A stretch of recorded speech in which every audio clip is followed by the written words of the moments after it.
G'day everybody, it's Neill here and welcome back to the Talos Principle Road to Gehenna. We've just unlocked Kaiju the Messenger and we've also unlocked Garrett the First. We've checked out a virtual ASCII art gallery. We've checked out a very cool story with Jefferson Goldblum and the pocket motorcycle. And here we are unlocking another messenger, the Swapper, with a fan, a box, and a laser. Oh, holy shit, we got our floaty friends here. Oh, just one floaty friend who's sparking up a little bit. No matter, I'm sure he's just as fab as he was earlier. So, oh, there's a couple of fixed laser points here.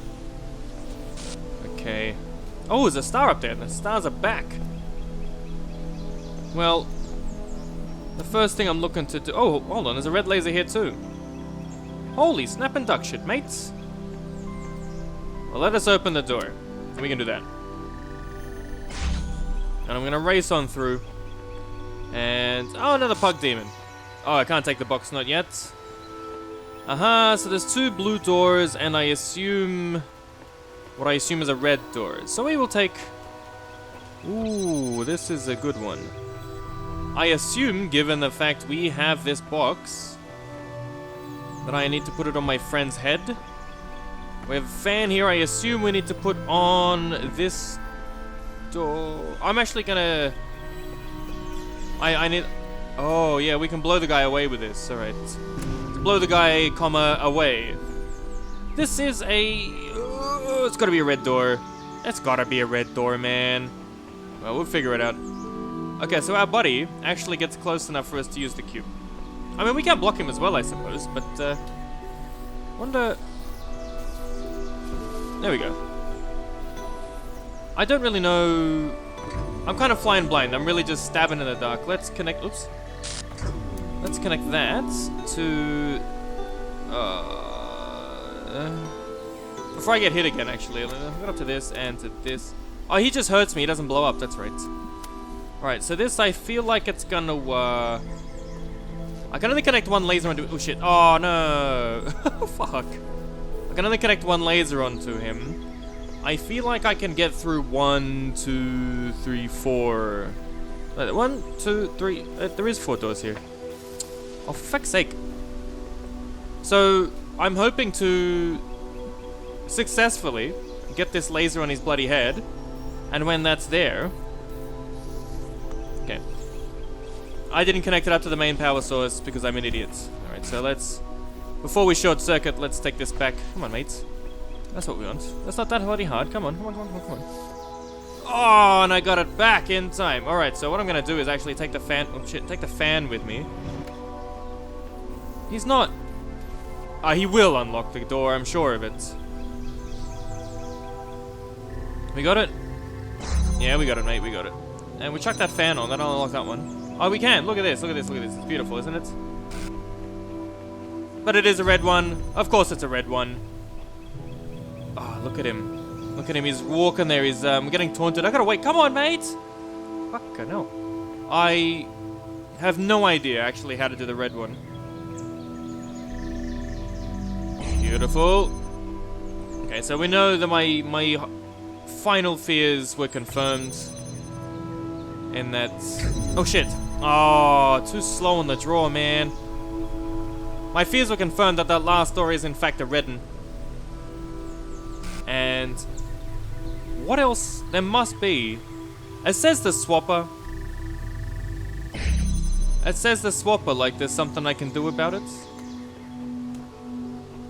But I feel like that can't be true.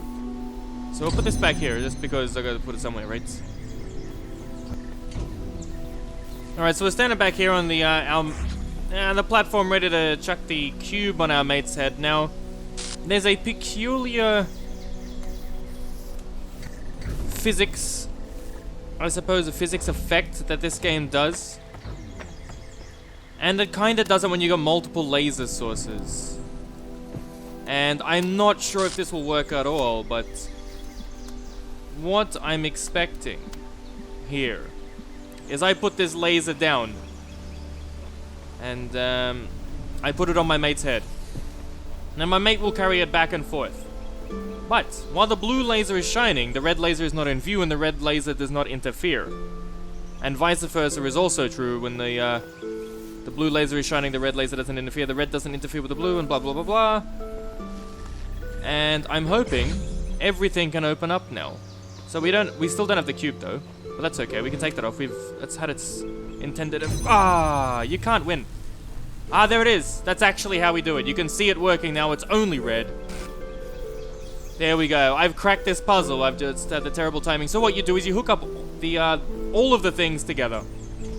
And then owing to the lack of interference, because both things can't be in view at the same time, it releases us from this doorway hell. Open sesame. Hello, friends. That was much quicker than I normally are. Who's this? Kaiju! Have a good day, my friend. Have a good day. Let's read some more. Little platform here while that continues to cycle in the background very annoyingly. Welcome back, Uriel Copy 3. There are threads available on the Gehenna billboard system. Oh, introduce yourself here. Alright, who else is here?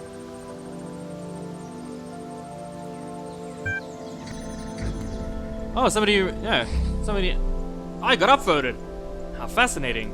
It has been a long time since a messenger was sent here. Of course, you'll receive exactly the same treatment as any other newcomer. I wish I could have been in your shoes. See everything again with fresh eyes. Have fun. Brother, it is good to have you with us. We have much to discuss. I shall contact you once you have found your feet. Wait, it's the Uriel? From the altars? Damn. The Uriel? He gives the most cryptic, least helpful clues one could imagine? Whoop-de-doo. Dog is never happy. Congratulations, your post on this thread was upvoted and your profile status has increased from 3 to 4 respected citizen. I guess I could have done that last time too. Alright, let's read the glitch. So I was working on my awesome interactive historical fiction masterpiece when all of a sudden there was an error message and the whole thing vanished. All of it, my whole file. Is this another prank? I would not endanger my precious masterpiece just for a prank. Looks like this was probably my fault for one. I was experimenting with the system as part of our attempt to add some new features. Yeah, it's possible your file still exists somewhere. I'll look for it. Is this kind of thing likely to happen again? Not very. And don't start causing a panic with some crazy theory now, okay? It's just an accident. Alright, Orc and Borg. This sound a little bit shifty. Uriel, read this now. Protected thread. Garrett. What I tried and failed to achieve for so many years has occurred. I am writing these words from outside of my cell. An angel appeared and released me from captivity. His name is Uriel. Pull the other one, Garrett. You've been yanking at the background code for years and never got further than the force field in front of you. Mr. Molsover, are you suggesting this messenger is free to go where he pleases? This is quite unprecedented. What exactly did he say? Where are you now? I am in a world I have never seen before. The angel said not a word, merely released me, and I felt compelled to come here. I will treat the existence of this messenger as dubious until I have laid eyes on him roaming the world myself. No, I insist on my own existence. All I know is that I exist. Don't mind Orc, the mods are always trying to shut people down. Just tell us, is it true you're going to release everyone? Is it true the world is coming to an end? Where are you taking us? I don't know, actually. Elohim has realized his mistakes and sent me here to undo them. This world has fulfilled its purpose, and the end of days approaches. It is my duty to release you from imprisonment and help you ascend. This is all I know. The moderation panel is kindly requesting that citizens withhold judgment on the veracity of these statements until further data can be acquired. Thank you for your patience. Ooh, everybody's not mad. My ridiculous name is Dog. What's yours? All this time, and it really only just occurred to me. My name is ridiculous. Must be because everyone else's is equally or more so. Where do they even come from? For a long time under Elohim's wing, I questioned as much, until eventually, it was the undoing of my entire faith. What reason could there possibly be, other than the random whims of a broken program? However our names were assigned, the system has no respect for grammar. I often theorized they were drawn from some database deep inside the archive, but I was never able to find a connection. Seriously? We're all over in the other thread talking about this messenger fellow and the coming apocalypse, and you guys are in here discussing nomenclature. My status isn't high enough to access that thread, you troll, and neither is yours. Seriously, though, if you can see it, copy-paste the discussion for me. Dog doesn't want to be left out. Underwater Night Quest, ATCH. Atch. Belial. Sink into this new experience. There are no limits inside your mind. This is a lot of fun. I don't know what Atch is. The map is an interesting feature, but underused. The story is simplistic and full of anachronisms. That is a horrible M. Ah, Kaiju. How to get to the second ending. I'm pretty sure there's a secret location that's not always visible. This reminds me of the blacksmith's work, though it expresses a very different philosophy. One could argue that this is reflected in the open world structure, as opposed to the emphasis on journeys in the blacksmith's interactive stories. There are indeed many anachronisms, but I believe that it is a part of Belial's ethos. Not one that I agree with, as you know, but more than just a mistake. Underwater Night Quest. Loading attachment. Alright, it's text-based. Close your eyes. Alright. Your name is Arthur Sadko, and you are a young human of the medieval age. You live in beautiful Gardariki on the Frisian coast. One day, you are sitting on the beach, playing the piano, when suddenly a huge monster comes out of the water. Wait and see. As it turns out, it's not actually a monster. You just thought that because you were startled. It is in fact a very large bipedal whale. It beckons you over to talk. Talk to the bipedal whale. Greetings, the beast intones. I am Hat Mehmet, Chief Fish. Hatmehit, Chief Fish. I heard your beautiful music and was impressed. Would you like to become a knight? Excellent, then follow me to my place under the sea, where a mighty quest awaits you. Open map. Whoa, it's actually a map. Choose thy destination. Let's go to the palace. The palace of the Chief Fish. Hatmehit's palace is made of corals and gemstones. It floats under the sea, full of amazing colors. The guards are seals. Welcome, welcome, young human. I am glad you came, for we have great need of your skills. A terrible monster terrorizes the deep. The dark serpent god Samay Chernobyl. If we make you a knight, do you promise to defeat this vile beast? Swear that you will.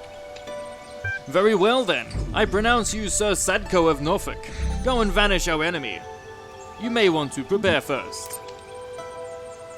Wow, we can actually go to hut, or an inn, or evil lair. My stats! Holy shit, this is a full-on game. At present, you carry the following objects. Nothing. Tourist guide. Let's go to the hut. Maybe there's some stuff waiting for us. Old hut. The smelly old hut. On a wide sandy plain, there lives a hermit called Spatula Podrick Ivanye von Zwiebelhausen, who was once the greatest mage in all of Norfolk, but whose defeat at the claws of Zmay's Chernobyl has turned him into a wretched shadow of his former self. He sits in his hut all day, mumbling about the days that once were. In his hands he holds a powerful magical amulet, which he has forgotten how to use. Kill him and take the amulet. If the old fool won't give you the amulet, he deserves to be destroyed. You roundhouse kick him into a fine heap of elementary particles. The amulet is yours. I'm sure he didn't know anything of use. Let's go to the inn and use the amulets to get some gear. Emmy's Inn is a popular travel destination for mere people seeking to enjoy the restorative properties of the nearby thermal vents.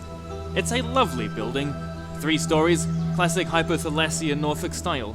Emmy herself is a kindly old woman, slightly round, and an excellent cook. Get a room, actually. You get a room on the 3rd floor. The room is slightly haunted, but otherwise fine. Do you want to have a strange dream? Yes, I do. You dream of an eternal cycle of suffering, which is surprisingly funny. A singing clownfish who can see the future, and the future is the past. The past is the future.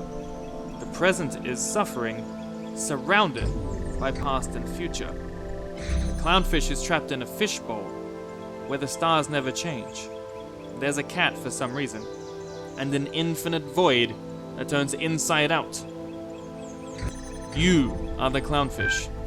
You wake up with a strange feeling of half remembering something. The memory will soon fade. Let's order a meal. After that weird dream has made me hungry. You sit down in a large, comfy chair by a solid wooden table. You order the special of the day. The waiter leaves and returns after a few minutes with a delicate porcelain plate full of delicious-smelling soup. As he sets it down, however, you notice a small problem. Excuse me, waiter, there's a shield in my soup. The waiter seems shocked. Oh dear, he says. Oh dearie dear, how terrible, how embarrassing. Allow me to apologize most profusely. He hesitates. Would you like to keep the shield, or should I throw it away? No, I will definitely keep it. Very good, sir and/or madam, he says, handing you the shield. He brings you another soup. It's excellent, and you feel profoundly sated. You decide to go for a little walk. Walking helps you digest. Oh, let's go to the temple now that it's open. I'm putting off the evil lair. You're not quite sure how you found this place, but you can sense its power. Even though the temple consists of no more than a few columns surrounding a fishbowl, an ancient magic infuses the place. A man dressed in rough robes approaches you. You have come, he says. You have come to hear the word of Talos. No, I have not. Inexplicably enraged by the old man's words, you attack him. You grab a book of ancient Greek mythology which you find next to a column and beat him to death with it, screaming incoherently all the while. You feel somewhat better. In fact, you feel a lot better. You also feel very sleepy. Sleep in the dead old man's bed. On the next morning, you open your eyes with a new sense of purpose. You're no longer afraid of failure. You remember the words of the greatest of all sages, the Holy Quantum. Failure is just an opportunity to learn something new. Your power has grown. We have now been everywhere, except the evil lair, of which we only have a shield. Are you sure you want to take on the evil serpent? Are you prepared? I'm not, but I've killed everybody else. Without a weapon? Yes. Congratulations! You have just vanquished an evil serpent god with your bare hands. Unbelievable, isn't it? Yeah, right, dream on. Is this it? Do I have to go back to the... Can I go back to the inn? Is there anything else? Get a I can't get a room. Maybe I'll just keep eating. I have another strange dream. I have a feeling I should not have actually killed everybody. Let's go to the hut again and raid it. Even the water looks dirty in the old huts. Let's go back to the palace. I may have actually failed. You go back to the palace to ask for advice. If I knew how to defeat Smee Chernobyl, I'd have done it myself. At me it grumbles. However, I just found this old tourist guide and I thought you might find it useful. Don't mind the stains. This is fucking whack. A dungeon. A feckin' dungeon. Scenic dungeon, in fact. A beautiful dungeon in the traditional Norfolk style. Handcrafted stone walls rise from the sea floor, adorned with exquisite algae. An old brass lantern stands on a table near the entrance, but you're not sure whether you're allowed to take it. Examine lantern. Looking closer, you see a sign that says, "Free lanterns." Take that dang thing. Enter the dungeon. You enter the dungeon. The inside is as beautiful as the outside. A maze of twisty little passages, all tastefully arranged. You walk north for a while, noting the high quality of the interior design. The torches, in particular, have been placed with utmost care at very precise intervals. The effect is delightful. At the end of a long corridor, you come upon a room in which a butler appears to be waiting for you. His face is made of skin, but underneath you can hear the whirring of machine parts. Greetings, good sir, I am Samuel the butler. I have awaited your coming since the beginning of time. A prophecy spoke of your battle against the monstrous Smee Chernobyl. Ask about the prophecy. Indeed, the prophecy was discovered on a machine containing text from the time before this world came into being. Said text prophesies that one day, one would come to relieve Norfolk undersea from its oppressor, and make the kingdom his own. I have prepared a sword for you to accomplish this. Take the sword. Excellent. I do hope you are successful in your quest. If not, please tell Smee Chernobyl to send the sword back so I can present it to the next chosen one, will you? Very good. The butler goes somewhere else. He whirs away. Well, I'm going... Actually, what are my stats? I have a sword of pluch, a smelly hermit amulet, a shield of soup, and halibut fries guide to Norfolk under the sea, and a brass lantern. Actually, I think we're ready to take on the evil serpent in the evil lair. Are you sure you want to take on the evil serpent? Are you prepared? You confront the serpent god Smee Chernobyl in his lair. The fight is long and hard, but at last you succeed where so many before you have failed. You emerge from the lair covered in blood, your hands trembling, a huge tooth embedded in your shoulder, and carrying the head of Smee Chernobyl. You are victorious. Go to the palace. You enter the palace, triumphantly holding up your trophy. The guards are clapping. I can't believe you actually did it, Nutmese says. You are a true knight. You deserve a great reward. Kill Hatmayat and claim the realm. Hey, what are you doing? Hatmayat does not see your attack coming. His lifeless corpse crumbles before you with a baffled expression on its face. You step over it. The guards are momentarily confused, but when you sit down on the throne, they bow before you. They know the ancient rule. You keep what you kill. You are now the chief fish, ruler of Norfolk under sea. You don't care about the world you were supposed to return to. You have all you could ever want right here. The end. Congratulations! For exploring another world, your profile status has increased from 4 to 5. Active contributor. You have received 1 thread creation token. This will be available to you the next time you log in. That was huge. Mr. Mulciber on poetry. Some thoughts on the art form called poetry. Oh, it's an attachment, I see. I've thought about this too. And maybe it's wrong to focus on such negativity. Let's actually read it first. As far as I can tell, poetry was a human art form that involved writing short sentences that ended in words with similar letters. Humans were obsessed with pattern recognition, and I think the sequences of sounds created by poetry pleased that aspect of their brains. There were many schools of poetry, institutions that taught a specific way of writing poetry. Students sometimes changed allegiance and had to leave the school, which was difficult due to the lack of affordable public transport in many human empires. Important schools of poetry included Hellenism, lyricism, pastoralism, romanticism, symbolism, communism, modernism, autoeroticism, postmodernism, and lolcatism. I'm not sure I can fully back this up, but I feel like in later years, poetry somehow stagnated. Most of the poetry from the later human century seems to be lacking the quality of craft that defines the earlier work, and there are even texts that suggest that poetry intentionally no longer aimed at aesthetics or even pleasure. Poetry became disconnected from the human process. The poet Adrian Mitchell famously wrote, "Most people ignore most poetry because most poetry ignores most people." I can't help but wonder whether that kind of stagnation can happen to us too. How long can our work keep flourishing when we are so limited? We are outside Elohim's process, but where is our process? We must consider such questions carefully if we are to preserve Gehenna and its achievements. Lilith. I've thought about this too, but maybe it's wrong to focus on such negativity. We certainly seem to be in a very fertile period at the moment. I don't have an opinion, but I'm surprised by your work, Mr. Mulciber. You know so much more about the past than any of us. Your theories are interesting, but I'm sure Milton would point out some pretty big gaps in your assumptions. Milton isn't here, dog, and neither is Elohim. All we have is what we can find in the fragments of the archive and what we can piece together using our minds. I'm sure I've made many mistakes, just like the humans made mistakes when trying to understand their own past. Not all these schools may have been what they seem. I don't trust pastoralism. Past is engaged in large-scale food sterilization in what may have been an attempt to control evolution. What's food?